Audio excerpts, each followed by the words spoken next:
want to make the ultramarathon experience easier for yourself? If so, then watch this video to learn some tips to make that happen.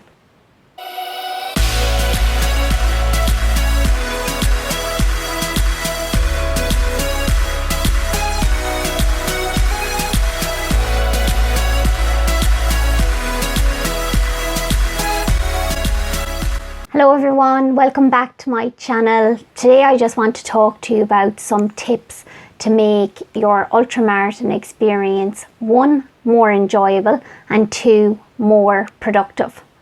So in this video I'm going to give you my secret tip as to what has been my secret to success in ultra running. Stay tuned and I'll tell you the tip at the end of the video.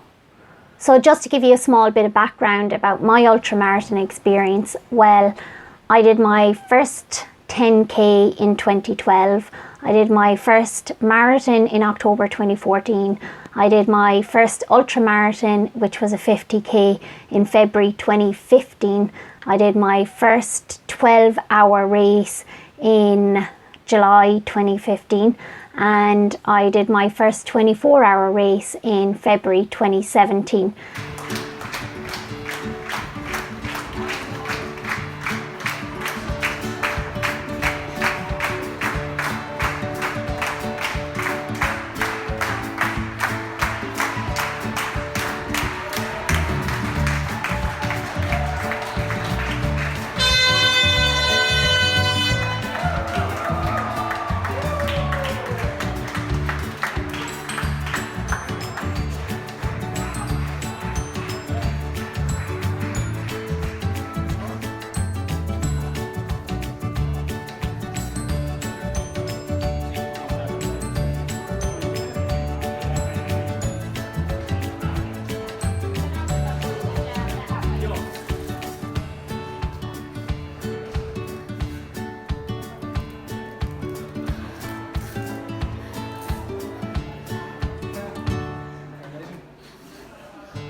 And last October in 2019, I was representing Ireland. I was on the women's ultra running team at the World Championships in Albi, France. So I have a small bit of experience that I've gathered over the years that I'd like to give to you, anybody who's new to ultra running. For me, having a visual impairment with just 5% vision, that does make ultra running a lot more difficult, but it hasn't stopped me. So I think that even though ultra running might seem very daunting for you at the beginning, it's possible. Like, if I can do it with just 5% vision, then I'm sure everybody else out there can give it a try. You may or you may not like ultra running, but you won't know that until you fully experience it. So let's get into my tips. So the first tip I would say is have role models. For me, I'm a very big fan of 2 particular girls in ultra running. That would be Courtney Dauwalter and Camille Herron. Now, anybody in ultra running will definitely know those names. The reason why I really admire Courtney Dauwalter is because anytime I see a video of her or read a newspaper article of her or a magazine article or anything, she is always just so humble in her achievements, and she is just, to me, an absolute legend, and she's always smiling, and she just seems as if she's having a lot of fun. And I think that's what your running should be. It should be enjoyable, it should be fun, you should be humble about your achievements, and she embodies all of those. Here's a picture of me and Courtney at the World Championships last October. I was a bit starstruck, if that's the word. Myself and my guide runner went up to talk to her, and I just couldn't fully actually articulate a sentence because I was just in awe of standing beside her.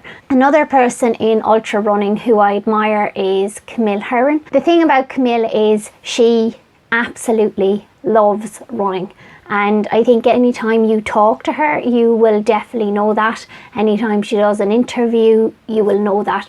She goes out running twice a day, and for me, the amount of love that she has for running, I wish I had that. Some days it's just an absolute chore for me to get out and do a run, but anytime I think about Camille, I think about how she has such a passion for running, and that motivates me to get out running when I read stuff from her or when I hear podcasts from her. So actually, here's a picture of myself and Camille in the airport in Dublin when I was coming back from the World Championships. You'll notice that Camille has on an Irish jacket, and you never know, we might sway her from the American team onto the Irish team sometime, but I don't think that will be happening for a while, but you never know. The next person that I would admire in ultra running would be Mike Wardian. I was on the World Marathon Challenge with Mike Wardian in 2017, and again, like Camille and Courtney, Mike is very approachable, he's very friendly, he's very humble in his achievements, and he's competitive. All of the three of them, Courtney, Camille, Mike Wardian, they're all competitive, but I really like that they bring fun into their training, they're passionate about their training, and I think these are all elements that each of us, no matter what level we're at, we can incorporate into our training. So on the World Marathon Challenge, my feet got extremely badly blistered, and Mike was actually helping me with my feet, and he gave me plasters. My second tip for ultra running newbies would be podcasts. Listen to podcasts and listen to people who know what they're talking about. There's a lot of people out there, I find, who are talking a lot of BS.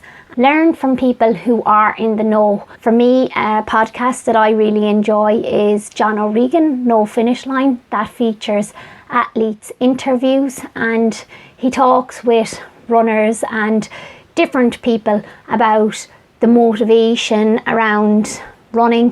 He had on an exercise psychologist called Dr. Noel Brick.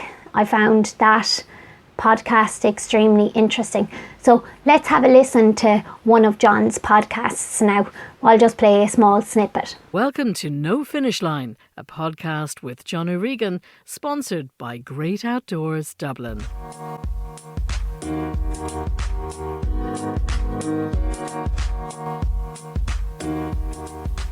Middle fatigue doesn't affect any physical system in the body. It doesn't affect your heart. It doesn't affect your muscles or anything like that. It affects your brain. And it affects the brain in an endurance context by making a task feel harder.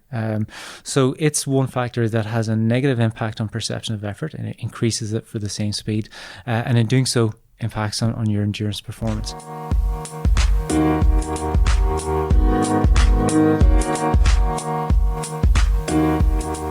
My third tip would be training. Focus on keeping your training consistent, and when you go out doing training, focus on time on feet rather than distance.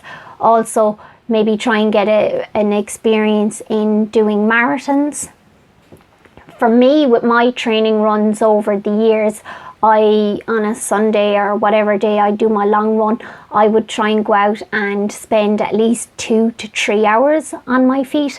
So if you're a newbie to ultra running, you have to build up to this. I wouldn't suggest that you go straight into a 3-hour run. So build up to that. But the main thing is consistency and volume. The amount of volume in your training should be increasing all the time. During your training as well, it's important to focus on spending time focusing on your pacing, any equipment that you intend using during a race, focusing on your nutrition, focusing on your hydration, focusing on what running watch you use. So this is why in your training run, it is important to learn all these things about nutrition, hydration, pacing, what watch to use, etc. And then you'll be better prepared going into your first ultra. Aside from doing your long run, which I suggest being 2 to 3 hours and focusing time on feet, I would also suggest that doing maybe 2 to 3 other runs during the week and maybe having them maybe at 60 minutes or 70 minutes. You should be averaging at least 4 to 6 hours per week for 3 months consistently, and if you do this after 3 months, then you should be ready to tackle your first 50k. My next tip is about recovery. Recovery is so important. Now sometimes I do find this difficult to deal with. I should be getting more sleep, and when you finish your runs, you should be feeling energized, not run down. So if you're feeling run down after every single run, then you know that you're overtraining. So try and focus on feeling energized, feeling that that there was energy left in the tank, and focus on your recovery, getting home, getting your nutrition, getting your proper sleep before your long runs. I know this all sounds very basic, but it's actually the basics that will help you be successful. And even experienced people, we all struggle from time to time of making sure that we have the basics definitely in place. For me, there has been times where I haven't got enough sleep, and I do know that I need to focus on that area. But it's through sleep and that we do recover, and recovery is very important. As a newbie ultra runner, you might find it difficult to tell the difference between good pain, bad pain, fatigue, exhaustion. If this is the case, then I would suggest that you link up with a physical therapist and go to that person and ask that person questions, or have a coach or a mentor, and those people will be able to help you differentiate the difference between maybe absolute exhaustion and maybe being injured. Seek help until you're able to tell the difference between good and bad pain, exhaustion, fatigue. So as I say, seek help from a physical therapist or a running coach, and they'll be able to answer your questions that are specific to you. My next tip would be to cross-train. So if you're finding that you're getting bored from running all the time, you could do hiking, swimming, cycling. All of these activities will up your fitness, and I think that will benefit your aerobic capacity. So for me, I don't get to do as much cross-training as I'd like, but even going hiking, I know that I enjoy that. Helps me in terms of my overall aerobic capacity. My next tip would be environments, because sometimes we can get bored just training in the one space. So maybe try and have a treadmill, go to the treadmill, or train on the road, or train on the track. I think it is important to mix it up so that things don't get boring. Now, for me, because of being short-sighted, I am limited as to where I can train, and so I'm used to that. But obviously, to all of you being fully sighted, you have more options open. Currently, we're in this situation of lockdown, so not a lot of us have options, but in the future, when things settle down a bit, then there is plenty of options out there between road, trail, treadmill, etc. My next tip would be mental strength. So I really want you to realize a lot of ultra running is very much about what goes on inside the mind rather than the physical pain, and our self-talk and our self-doubt will try and get us to stop when we're suffering, but you have to suffer through an ultra if you want to get to the finish line. So just realize that a lot of it is physical, or a lot of it is mental, and that you just have to learn to break through that mental cycle and gain mental strength. And you'll gain that by putting yourself through your training, and if you're suffering a bit in your training. So my overall tips would be to enjoy the process, prioritize recovery, learn on training runs, find a training buddy, and even maybe join a running club. So I said to you at the beginning that I had a secret tip. The secret tip is do the plan that works best for you. I can give you loads of tips, but it's through your own mental strength, through your own experience, through your own reason why. They're all the things that will get you through an ultra. Knowing your reason why. Knowing that you have the mental strength within you to succeed. So it comes down to you. And that is my secret tip that I've learned over the years.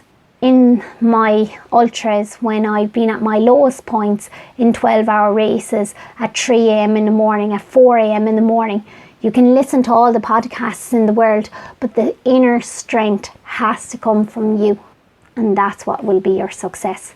It'll also come down to how badly do you want your goals? How badly?